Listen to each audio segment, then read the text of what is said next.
जो अक्सर लोग सुनने के लिए बैठे हुए हैं लाइबा के बारे में। हाँ, उस पे तारिक जमील साहब से उन्होंने कैटेगोरिकली पूछा कि क्या ये नबी इस्लाम का फरमान है।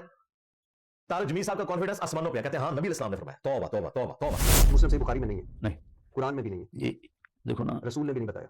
रसूल ने नहीं बताया तो मैं अपने आप लगाया। रसूल ने बताया लाइबा है। हाँ, उन्हीं की तो बता रहा हूँ, नबी की बता रहा हूँ। अच्छा, हजूर सल्लल्लाहु अलैहि वसल्लम ने फरमाया कि जन्नत की एक लड़की है जिसका लाइबा इतनी खूबसूरत है कि उस जन्नत की खुद हूरें भी इस पर आशिक है। हाँ, ये हजूर सल्लल्लाहु अलैहि वसल्लम ने हाँ। फरमाया कि रावी कौन है सर? तो मैं याद करके तो नहीं बैठा हुआ। अस्तगफिरुल्लाह। फिर उन्होंने पूछा बुखारी मुस्लिम में है। उन्होंने कहा जी कि सारी हदीसें को बुखारी मुस्लिम में तो नहीं होती। और भाई फिर उन्होंने साथ जो किताबें बताई हैं अबू दाऊद, तिरमिज़ी, नसाई, इब्न माजा, तो भाई इन 6 किताबों से वो लाइबा दरियाफ्त तो करनी थी ना। उनको भी पता था वहां कोई नहीं लिखी हुई है, ये सूफियों की किताबों में है या उन मुहद्दिसीन की किताबों में है जो सूफियों से मुतासिर थे। अब इसके आफ्टर शॉक्स आ रहे थे, हर तरफ लाइबा लाइबा हो रही थी। तारिक जमील साहब ने अगले दिन क्लिप बना दिया लाइबा के ऊपर और उन्होंने अपने मोबाइल में कहा कि मैंने लाइबा जो है वो ढूंढ ली है, और वो उन्होंने अरबी में पढ़ के बताया।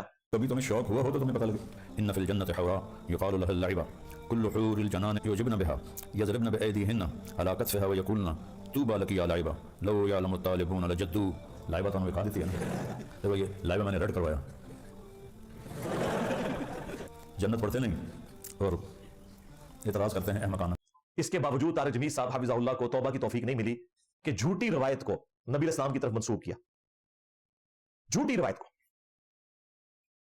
पहली बात है कि लाइबा वर्ड तो किसी हदीस के अंदर आया नहीं है, पहला झूठ। अस्सलाम वालेकुम। दोस्तों, आज की वीडियो में आप देखेंगे कि इंजीनियर मोहम्मद अली साहब ने अपने लेटेस्ट बयान के अंदर मौलाना तारिक जमील साहब से ये रिक्वेस्ट की है कि मौलाना तारिक जमील साहब जो है वो अपने बयान से रजू करें कि उन्होंने नबी करीम सल्लल्लाहु अलैहि वसल्लम के हवाले से झूठ मंसूब किया है। कि आपको पता है कि मौलाना तारिक जमील साहब से एक पॉडकास्ट की इरशाद भट्टी साहब ने, तो उस पॉडकास्ट के अंदर इरशाद भट्टी साहब ने मौलाना तारिक जमील साहब से ये कहा कि आप जो बयान में ये कहते हैं कि लाइबा हूर जो है वो जन्नत की बहुत खूबसूरत हूर है, ये जो हदीस आप बयान करते हैं लाइबा हूर से मुतल्लिक़, नबी करीम सल्लल्लाहु अलैहि वसल्लम ने ये फरमाया है कि जन्नत की हूर है कि लाइबा। तो इस हवाले से मौलाना तारिक जमील साहब ने ये कहा कि हाँ बिल्कुल ये नबी करीम सल्लल्लाहु अलैहि वसल्लम की हदीस मौजूद है, ये हदीस जो है ये बिल्कुल मुनक़ते हदीस है। तो मौलाना तारिक जमील साहब ने नबी करीम सल्लल्लाहु अलैहि वसल्लम की तरफ झूठ मंसूब किया। तो इंजीनियर साहब का ये कहना है कि मौलाना तारिक जमील साहब ने नबी करीम सल्लल्लाहु अलैहि वसल्लम की तरफ झूठ मंसूब किया है, उनको तौबा रजू करनी चाहिए। इन मौलाना तारिक जमील साहब ने जो हदीस बयान की है ये हदीस मुनक़ते है। जो मौलाना तारिक जमील साहब जो लोगों को इससे कहानियाँ सुना रहे हैं उनको अपनी बातों से रजू करना चाहिए।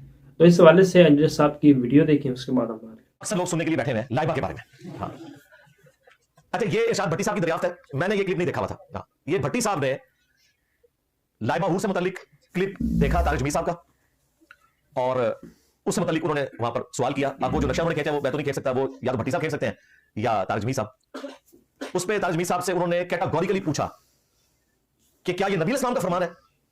तारिक जमील साहब का कॉन्फिडेंस आसमानों पे है, कहते हैं हाँ नबी इस्लाम ने फरमाया। तौबा तौबा तौबा तौबा, अस्तगफिरुल्लाह। फिर उन्होंने पूछा बुखारी मुस्लिम में है। उन्होंने कहा जी कि सारी हदीसें को बुखारी मुस्लिम में तो नहीं होती। और भाई फिर उन्होंने साथ जो किताबें बताई हैं अबू दाऊद, तिरमिज़ी, नसाई, इब्न माजा, तो भाई इन 6 किताबों से वो लाइबा दरियाफ्त तो करनी थी ना। उनको भी पता था वहां कोई नहीं लिखी हुई है, ये सूफियों की किताबों में है या उन मुहद्दिसीन की किताबों में है जो सूफियों से मुतासिर थे। अब इसके आफ्टर शॉक्स आ रहे थे, हर तरफ लाइबा लाइबा हो रही थी।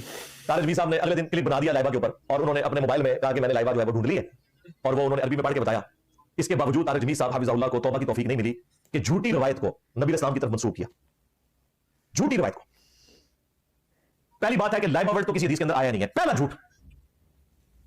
और जो ये पब्लिक के अंदर लाइबा लिखा जाता है ना, लाम और अलिफ और हमजा और बा और हा, ये तो अरबी का वर्ड भी नहीं है, अरबी से ही निकालने की कोशिश की गई है। इसका मतलब है प्यासी लड़की। और अगर आइन से लिखा जाए लाइबा तो उसका मतलब है खेल कूद करने वाली लड़की, वो अरबी का लफ्ज है। लेकिन हूर ना लाइबा है ना लाइबा है। हूर जिसका जिक्र है उस जाली रिवायत में वो है लोबा। लाम के ऊपर पेश है आइन, बा और ता, और वो वक्फ होकर हा बन जाएगी लोबा। तो आड़ी लाइबा में लबी है और लोबा निकली है। लो सामो तुसी लब दे रहे हो। अब वो हदीस पढ़ रहे हैं और अरबी भी उसकी गलत पढ़ रहे हैं। मैं अरबी की गलती नहीं निकाल रहा, हो सकता है लोग गलतियां निकाल रहे हैं, कम से कम लफ्ज तो सही बताए ना कि ये वर्ड मौजूद ही नहीं है, वो लोबा वर्ड था। और वो जो रवायत है वो भी जाली रवायत थी। मैंने कम से कम 1 घंटा लगाया इसकी पूरी सनद को चेक करने के ऊपर। उसके बाद मुझे काफी लोगों ने ईमेल भेजी कि मैं ऑलरेडी इस पे काम कर चुका था। पहले तो मैंने ढूंढने की कोशिश की क्योंकि उन्होंने कहा था कि इब्न क़य्यिम की बुक के अंदर से मैंने ये लिया, तो मैंने वो अब लाइबा लिखा तो वो तो निकल ही नहीं था उस तरीके से ज़ाहिर है। फिर तारिक जमील साहब की जब मैंने वो अरबी सुनी तो मैंने उसके अल्फाज मकबत शामला में डाल के वो रवायत निकाली, तो वो 2 किताबों में निकली। बेसिकली वो एक ही किताब में उसी से ही सबने नकल किया। इमाम इब्न अबी दुनिया अल मुतवफ़ा 281 हिजरी, उन्होंने किताब लिखी है सिफ़तुल जन्नह, जन्नत की सिफात के ऊपर, उसमें ये रवायत लेकर आए और उन्हीं से फिर नकल की है इब्न क़य्यिम ने अल मुतवफ़ा 751 हिजरी। और मजे की बात मैं आपको बताऊं, इमाम इब्न अबी दुनिया ने जो कुछ लिखा वो कुछ तारिक जमील साहब ने जो बयान किया वो कुछ उसमें वो लिखा भी नहीं हुआ। उसमें तो लिखा है कि लोबा एक हूर है जिस पे बाकी हूरें रश्क करती हैं और कहती हैं कि अगर तुझे लोग देख लेते तो वो अल्लाह ताला किताब फरमान होते तेरे हुसूल के अंदर, बस इतना लिखा है। اور یہ بھی نبی السلام کا فرمان نہیں ہے, ابن مسعود کی طرف یہ قول منسوب کیا گیا ہے, نبی السلام کا فرمان نہیں ہے, یہ ابن مسعود کا قول ہے. اس سے اگلی بات, یہ روایت ایسی روایت ہے جس میں دو مجہول راوی ہیں, عبید اللہ اور موسیٰ, نامعلوم راوی ہیں, محدثین ان کو جانتے ہی نہیں ہیں, نامعلوم. اور اس سے بڑی بات, ابن مسعود سے جو بندہ روایت بیان کر رہا ہے حسان بن عطیہ المتوفا 121 ہجری, اکثر محدثین کے نزدیک وہ تبع تابعی ہے, البتہ بعض نے اسے تابعی کہا, اور صرف ایک صحابی سے اس کی سماعت ہے, ابو امامہ باہلی سے, اور وہ بھی اس لیے کہ وہ 86 ہجری میں 106 سال کی عمر میں صحابی فوت ہوئے. وہ فوت کافی لیٹ ہوئے تھے تو ان کا زمانہ پایا ہے حسان نے. باقی حسان کی حدیثیں بخاری مسلم میں موجود ہیں, ابو داؤد ترمذی میں. یہ کبھی بھی کسی صحابی سے روایت نہیں کرتا, ہمیشہ بیچ میں کوئی بندہ ہوتا ہے کیونکہ اس کا زمانہ بعد کا ہے. اور ابن مسعود 33 ہجری میں فوت ہو گئے تھے حضرت عثمان کے دور میں, اس وقت حسان پیدا بھی نہیں ہوا تھا. لو سمو, منقطع روایت. ابن مسعود تو 33 ہجری میں فوت ہوئے نا, حضرت ابو ہریرہ 59 ہجری میں فوت ہوئے, ان سے اتنے بعد, ان سے بھی سما ثابت نہیں ہے حسان کا, ان سے بھی سما ایک تابعی کے تھرو ہوتا ہے. اس سے بھی لیٹ فوت ہوئے ابن عباس 63 ہجری میں, ان سے بھی سما ثابت نہیں ہے. ان سے بھی لیٹ فوت ہوئے 74 ہجری میں عبداللہ بن عمر بھی اور عبداللہ بن عمر بھی. ان دونوں سے جو روایتیں یہ راوی بیان کرتا ہے نا, وہ تابعی کے تھرو کرتا ہے. ہاں 86 ہجری میں ابو امامہ باہلی جو سب سے لیٹ فوت ہونے والے صاحب میں سے تھے, ان سے ایک آدھ روایت اس کی ملتی ہے, باقی تو اس کی تمام روایتیں تابعین سے ہیں, صحابہ کرام سے اس کی کوئی روایت نہیں ہے سوائے ایک صحابی کے. اور ابن مسعود سے تو تصور بھی نہ کریں, اس کو کوئی فائدہ بھی نہیں ہوا تھا. یہ جعلی روایت, ایک لوبا لبی, ہاں لوبا لبی, او بھی لائبہ نہیں نکلی نہ لائبہ نکلی, تو روایت بھی جعلی نکلی. اب ظلم نہیں ہے, ہم یہ سارے حوالے لگائیں گے. ابن قیم کی کتاب اردو میں ٹرانسلیٹ ہو چکی ہے, اردو ترجمہ بھی لگا دوں گا. ابن قیم نے ساتھ ایڈ کیا ہوا ہے وہ والا جملہ جو طارق جمیل صاحب نے بولا, لیکن وہ بھی ویسے نہیں ہے جتنا انہوں نے اس کو گلیمرائز کر کے بیان کیا. اس میں صرف یہ ہے کہ اگر اہل جنت کے لیے بہت مقدر ہوتی تو جنتی اس کو دیکھ کر مر جاتے, لیکن اہل جنت نہیں مریں گے کیونکہ جنت میں موت نہیں ہے, بس یہ لکھا ہوا ہے. باقی وہ جتنا انہوں نے نقشہ کھینچا وہ بھی, اور یہ بھی جو لکھا ہے یہ بھی ایک صوفی کا قول لکھا ہوا ہے, یہ ابن مسعود کا بھی قول نہیں, یعنی اس سے بھی کئی گزری چیز ہے. اب میں طارق جمیل صاحب سے ریکویسٹ کروں گا کہ یہ جو آپ نے حور کے اوپر بیانیاں گھڑا ہے نا, اس کو واپس لے لیں. اور بار بار ارشاد بھٹی صاحب نے آپ کے اوپر جو حجت تمام کی کہ کیا رسول اللہ نے فرمایا تھا, تو آپ بار بار اتنے وسوس سے کہتے رہے کہ نبی السلام نے فرمایا. توبہ توبہ, اللہ سے ڈر جائیں, یہ بڑا خطرناک معاملہ ہے. بخاری اور مسلم دونوں میں حدیث موجود ہے, جس نے میری طرف کوئی ایسی بات منسوخ کی جو میں نے نہیں فرمائی وہ اپنا مقام جہنم میں دیکھ لے. ہاں جی, اور بخاری اور مسلم میں یہ حدیث مولا علی نے روایت کی ہے. بھائی لوگ, سوچنے والی بات یہ ہے کہ یہ علماء کرام جو ہیں لوگوں کو صرف اور صرف قصے کہانیاں سناتے ہیں. جس طرح سے مولانا طارق جمیل صاحب جو ہیں وہ کئی سالوں سے یہ عوام الناس کو یہ بتا رہے ہیں جنت کی ایک لائبہ حور ہے جو بہت خوبصورت ہے, اور جتنی بھی حوریں ہیں وہ اس پر رشک کرتی ہیں. تو اس حوالے سے اگر دیکھا جائے تو مولانا طارق جمیل صاحب نے صرف اور صرف یہ عوام الناس میں نبی کریم صلی اللہ علیہ وسلم کے متعلق جھوٹ ہی منسوخ کیا ہے. آج کل کی جو عوام وہ کہتی ہے کہ نہیں یہ حدیث تو موجود ہے. یہ حدیث بالکل موجود ہے, لیکن اس کا یہ ہرگز مطلب نہیں کہ آپ جھوٹی حدیثیں بھی لوگوں کے سامنے رکھنی شروع کر دیں. آپ نے دیکھ لیا ہوگا انجینئر صاحب نے یہ ثابت کیا حدیثوں کی کتابوں سے کہ یہ جو حدیث ہے منقطع حدیث ہے, اور عبداللہ ابن مسعود کی طرف جو منسوب حدیث کی جاتی ہے حدیث کی سند ان تک بالکل نہیں پہنچتی.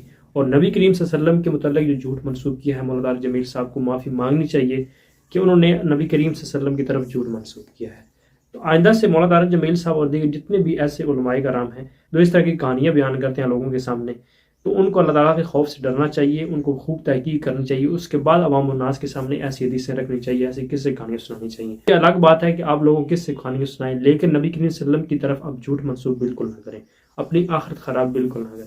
تو اب مولانا طارق جمیل صاحب کو چاہیے اپنی باتوں سے رجوع کرنا, اپنے بیان جو ہے اس سے رجوع کرنا کہ میں نے یہ بات کئی سالوں سے غلط کی ہے اور اب میں اس بات سے رجوع کرتا ہوں, اللہ تعالیٰ سے معافی مانگنی چاہیے. اور یہاں پر کچھ لوگ یہ سوچ رہے ہوں گے کہ یہ حدیث تو موجود ہے, اگرچہ منقطع حدیث ہے, یہ ضعیف ہے, حدیث تو حدیث ہی ہوتی ہے. تو بھائی لوگ, صحیح مسلم کے مقدمے میں امام مسلم نے یہ کہا ہے کہ ہم فضائل کے لیے بھی ہم منقطع روایت یا ضعیف روایت اس طرح کی حدیثیں جو ہیں وہ بالکل نہیں لی جائیں گی.